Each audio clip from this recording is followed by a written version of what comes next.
En este video les voy a hablar sobre la morfología de la hoja, pero en este caso a nivel anatómico, es decir, vamos a analizar los distintos tipos de tejidos que componen a una hoja y vamos a ver las diferencias que hay entre las hojas de las mono y de las dicotiledóneas y después vamos a ver en particular una hoja de una gimnosperma. En primera instancia quisiera recordar las partes básicas de una hoja. Recuerden que una hoja estaba formada por dos partes fundamentales. Una parte más ensanchada, fotosintética, que era la denominada lámina o limbo, que era la parte más polimórfica porque era la que sufría distintas modificaciones, y luego el elemento que une a la lámina con el tallo, que se denomina pecíolo. Esto para que recordemos las características externas de las hojas. Lo que vamos a ver ahora es la estructura de la lámina, fundamentalmente, o limbo. Y vamos a ver en un corte transversal que está formada por tres sistemas de tejidos. Tres sistemas de tejidos. Tenemos un sistema de tejido dérmico que está formado por, obviamente, una epidermis, un tejido fundamental que en las hojas recibe el nombre de mesófilo, que en realidad es un parénquima clorofiliano, y un sistema de tejidos vascular, que es el que está representado por xilema y floema para la conducción de savia bruta y de savia elaborada respectivamente. Entonces, fíjense en este esquema, lo que tenemos acá es un corte transversal de un nomófilo. Recuerden que los nomófilos eran las hojas normales, cualquier hoja fotosintética. Entonces, lo que observamos acá es esta epidermis, que está pintada con color fucsia, es la epidermis adaxial o superior. Y la que está del otro lado es la epidermis abaxial o inferior. ¿Qué características tiene la epidermis? Bueno, en realidad tienden a tener una organización compacta, es decir, tratar de que no hayan tantos espacios intercelulares porque esto evita la excesiva pérdida de agua.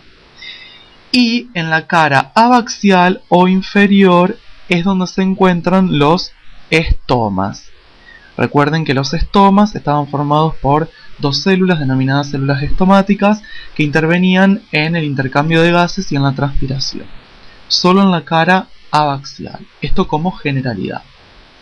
Luego en el interior tenemos lo que está pintado acá con verde, es el mesófilo. El mesófilo básicamente es un parénquima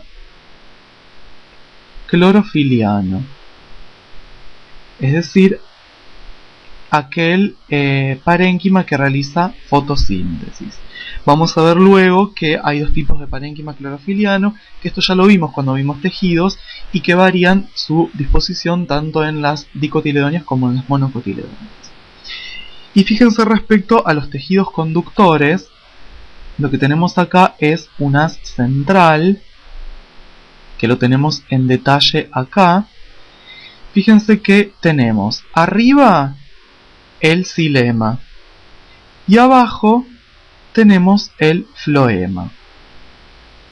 Ambos tejidos, xilema y floema, que forman lo que se conocen como haces, están protegidos por capuchones o por casquetes de esclerénquima, de un tejido de sostén denominado esclerénquima. y todo el conjunto está protegido por colénquima, que es lo que está pintado acá con un color naranja, es el colénquima. Esto me formaría el haz central o la nervadura central de lo que vendría a ser la hoja. Y luego tenemos, fíjense, distintos haces a lo largo de toda la estructura transversal que forman las nervaduras secundarias. Esto respecto a una estructura general o una estructura básica de lo que sería una hoja tipo.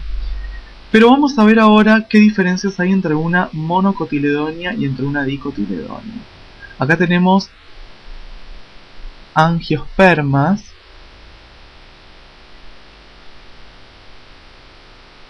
y dentro de las angiospermas tenemos en el primer caso una dicotiledonia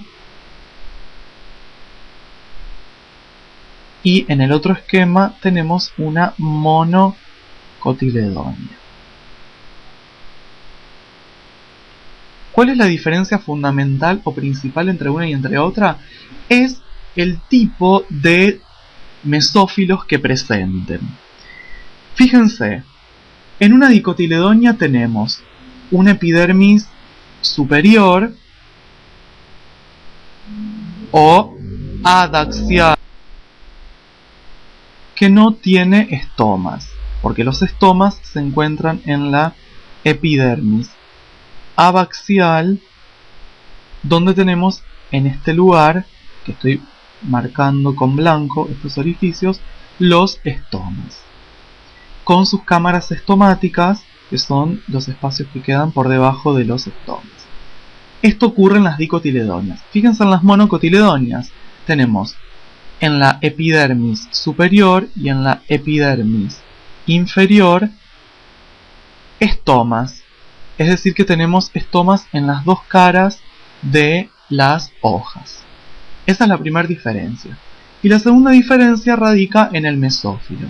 Fíjense, tenemos en ambos casos dos tipos de mesófilo. En una dicotiledonia tenemos por debajo de la epidermis superior,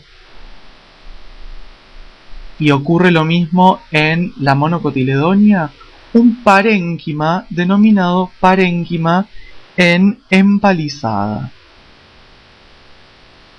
Parénquima en empalizada. ¿Qué características tiene este parénquima en empalizada? Está constituido por células que son alargadas, dispuestas muy juntas, casi no hay espacios intercelulares, tienen muchísima cantidad de cloroplastos estas células porque la intensidad fotosintética es muy alta. Perdón, la actividad fotosintética es muy alta. Varía la cantidad de estratificación, puede ser una, dos o muchas. Entonces, en las dicotiledonias se encuentra por debajo de la epidermis superior y por encima del otro tipo de parénquima. Y en la monocotiledonia se encuentra por debajo de la epidermis superior y por arriba de la epidermis inferior. Fíjense que hay dos veces parénquima en empalizada. El otro tipo de parénquima es el parénquima lagunoso, que es el que está pintado de color azul para hacerlo con otro color como referencia. Fíjense, en las dicotiledonias este parénquima lagunoso está ubicado por debajo del parénquima en empalizada y por encima de la epidermis inferior. Y en la monocotiledonia se encuentra entre los dos parénquimas en empalizada. ¿Qué características tiene este parénquima lagunoso? Que está formado por células más bien redondeadas, con una disposición más laxa que el parénquima en empalizada. Vemos que hay muchísima mayor cantidad de espacios intercelulares y tiene menor actividad fotosintética porque no tienen demasiados cloroplastos.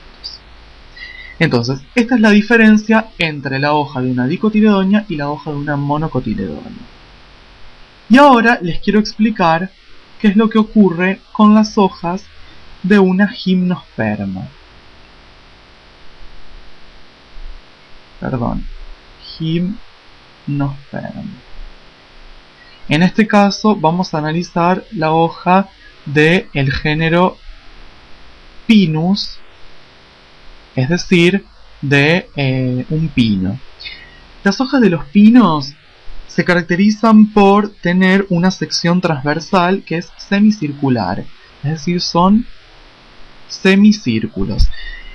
Esto hace que la relación superficie-volumen sea baja y esto lo constituye un carácter de adaptativo a los ambientes secos, para evitar excesivas pérdidas de agua. ¿Qué características tienen? La siguiente. Presentan una capa de células que conforman la epidermis, que es la que yo pinté de color fucsia. Esta epidermis generalmente está muy cutinizada, las células están impregnadas por mucha cutina, por lo tanto forman una cutícula muy gruesa y tienen paredes engrosadas. Y los estomas están hundidos entre las células de la epidermis.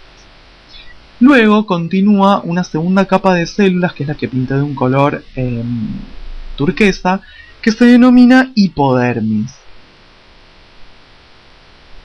¿Qué características tiene esta hipodermis?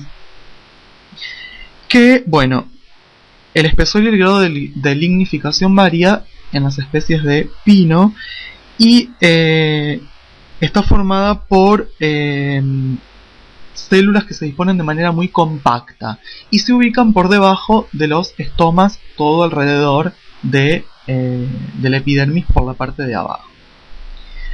Luego viene el mesófilo, que es el que está pintado acá con color naranja.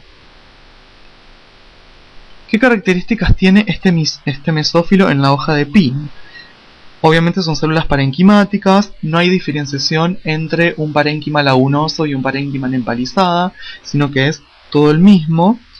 Y en su interior se encuentran estas estructuras que yo pinté de color verde, ¿sí? Que se ven acá, que se denominan canales resiníferos, que producen resinas, que bueno, pueden ser 2 o más, varía según las especies y se ubican, dependiendo también las especies, más cerca al centro, más cerca de la hipodermis, etc. Bien, y luego viene la parte del centro que está formada por esta capa uniestratificada, que pinté de color verde, que se denomina endodermis. O también se denomina vaina. ¿Qué características tiene? Es una capa de células con paredes relativamente engrosadas. Y en el interior se aloja el sistema vascular, que está formado por 1 o 2 acecillos, en este caso hay 2, 1 y 2, con el xilema, que es el que pinté acá con color celeste, es el xilema ubicado superior, y por debajo del xilema el floema. Y rodeando todos estos haces vasculares y por interior a la endodermis o vaina se encuentra un tejido, que en este caso lo pinté de color amarillo, que se llama tejido de transfusión. Tejido de transfusión. El tejido de transfusión está formado por células parenquimáticas con paredes no lignificadas y también está formado por traqueidas. Y su función es muy discutida.